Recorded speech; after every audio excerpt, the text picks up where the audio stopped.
Yeah. So based on what you've just said, something popped up in my mind is, what about the products that are now coming into the market, like ourselves, that are ecosystems, that are part VMS, part everything, and have third-party ecosystem providers on there? What do you feel is their scope, or do you feel that that's too futuristic at this stage?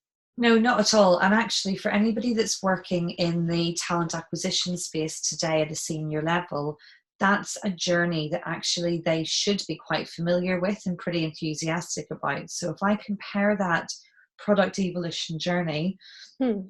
to ATSs, so applicant tracking systems for in-house resourcing, Yeah. if you look back, I don't know if you remember, but if you look back 10, 15 years ago, the ATSs were pretty rudimentary, right? They were Mhm. basically a kind of Microsoft Access database with a thin veneer put on top of it and some email capability. And we moved from that to arguably where the traditional VMSs are today. Functionality clearly being different, but the ethos being the same.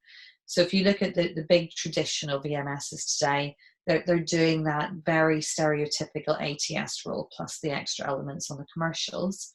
Hmm. What you now see in in-house resourcing is it's moved well beyond that.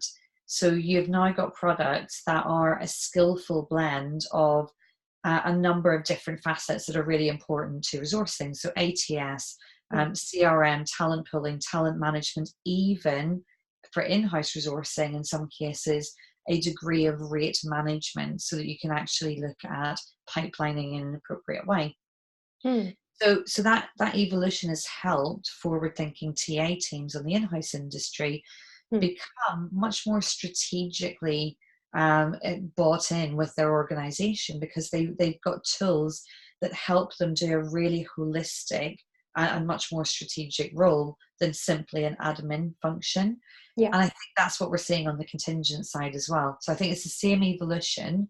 Hmm. Um, it shouldn't be a hard sell. I think the one challenge that you always have with technology is that some people will always be the leaders and the early adopters.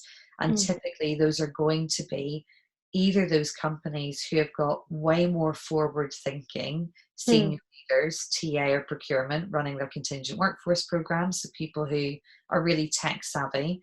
People like David Mason at Santander is a great example. People who really just get the tech bit of the market, Yeah. versus you will have other people who might still have that passion, but they're working in organizations where it takes so long to deliver the change. They'll get there, but by the time they do that, you'll have already evolved anyway, because they'll be 2 or 3 years down the road. Yeah, yeah, absolutely.